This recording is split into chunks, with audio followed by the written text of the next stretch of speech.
నేదురు స్వరూప, పత్తం సౌజన్య, ఎలివేలి భూమక్క, నల్లవెల్లి రజిత, మక్కమారి స్వప్న, ఈర్ల పూలమ్మ, బొంగోలు లక్ష్మి, రేగుల మల్లమ్మ, ముద్రకోల సరస్వతి, ముదిగంటి సునీత, పల్లపు వెంకటమ్మ, బొంగోని బోయిని ఉమాదేవి, గుంపుల సర్పంచ్లకి, మాజీ ఎంపీటీసీలకి, వార్డు మెంబర్లకి, మాజీ వార్డు మెంబర్లకి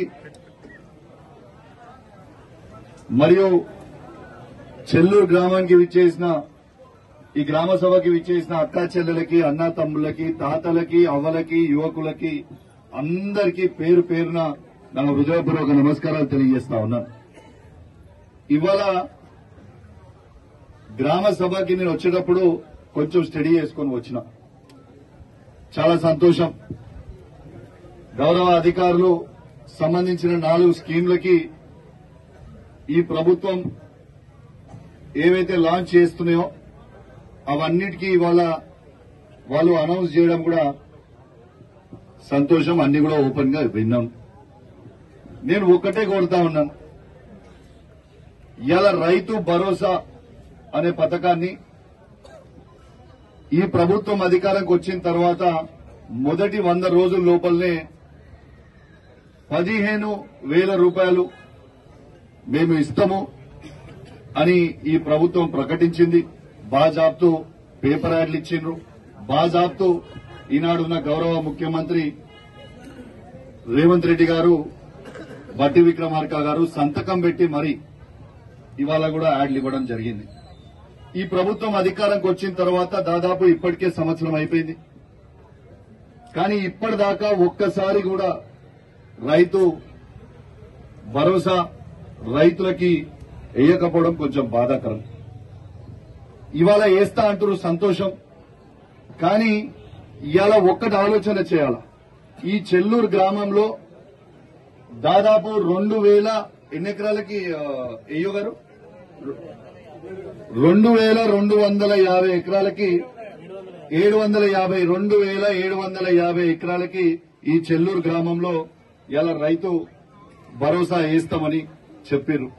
కానీ నేను ఒకటే డిమాండ్ చేస్తా ఉన్నా ఈ ప్రభుత్వాన్ని, మీరు ప్రతి ఎకరానికి ఇవాళ రైతులకి 2 సీజన్లు ఇయ్యలే. ఇంతకుముందు ఆనాడు 2 సీజన్లు ఇవ్వకపోతే 15,000 రూపాయల బాకీ ఇవాళ ఒక్కొక్క రైతుకి ఒక్కొక్క ఎకరానికి ఈ ప్రభుత్వం బాకీ పడ్డది కూడా మీ అందరు కూడా గుర్తు చేస్తా ఉన్నా. దాంతో పాటు ఇవాళ దయచేసి ఆ బ్యాలెన్స్ ఉన్న 17,500 రూపాయలు ప్రతి ఎకరానికి ఖచ్చితంగా రైతులకి మీరు ఏవైతే బాకీ ఉన్నారో అవన్నీ కూడా ఖచ్చితంగా మళ్ళా రైతు అకౌంట్లో వేయాలని నేను మీ అందరినీ కూడా మా చెల్లూరు రైతాంగం పక్షాన, నా హుజురాబాద్ నియోజకవర్గ రైతుల పక్షాన ఇలా దీంతో పాటు ఇలా దాదాపు ఈ హుజురాబాద్ నియోజకవర్గంలో 75,000 మంది రైతులకి రైతు భరోసా ఇస్తా ఉన్నాం. దయచేసి ఆ రైతు భరోసా కూడా ఈ బ్యాలెన్స్ కూడా కలిపి అది వెయ్యాలని ఈ ప్రభుత్వాన్ని డిమాండ్ చేస్తా ఉన్నాను. నంబర్ 1.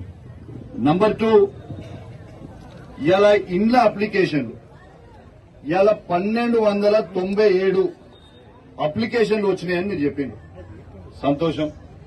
కానీ ఇవాళ స్వయంగా ఆఫీసర్ గారు మాట్లాడుతుంటేనే తను ఏమని చెప్పిండు, ఇవాళ 900 వరకు శాంక్షన్ అయిన లిస్ట్ ని మేము పైకి పంపినాం అన్నాడు. మరి 900 మంది ఎలిజిబిలిటీ లిస్ట్ ఉంటే కేవలం 306 మాత్రమే ఎందుకు పంపినరు అనేది ఒకటి నేను ఈ చెల్లూరు అప్లికేషన్ చేసిన ప్రతి ఒక్కరి పక్షాన నేను అడుగుతా ఉన్నాను. దాంతో పాటు ఇంతకుముందు మా తమ్ముడు అడిగిండు, మా శంకర్ అన్న అడిగిండు, ఇంతకుముందు మా నర్సన్న అడిగిండు, మరి మేము కూడా ఇల్లు లేని వాళ్ళం మాకెందుకు ఇయ్యరు అని అడిగిండు. తప్పకుండా వాళ్ళందరికీ కూడా శాంక్షన్ చేయాలి. ఖచ్చితంగా ఎలిజిబుల్ ఉన్న ప్రతి ఒక్కరికి కూడా శాంక్షన్ చేయాలని ఈ ప్రభుత్వాన్ని నేను అడుగుతా ఉన్నాను. ఇలా ఇంకొకటి కూడా నేను అడుగుతా ఉన్నాను ఈడున్న అధికారులని, ఇలా మీరు ప్రకటించిన లిస్టులని 306 ఎలిజిబుల్ అని చెప్పిండ్రు, సంతోషం. మరి 306 ఎలిజిబుల్ లిస్టు మీరు అనౌన్స్ చేసినప్పుడు ఈ హుజురా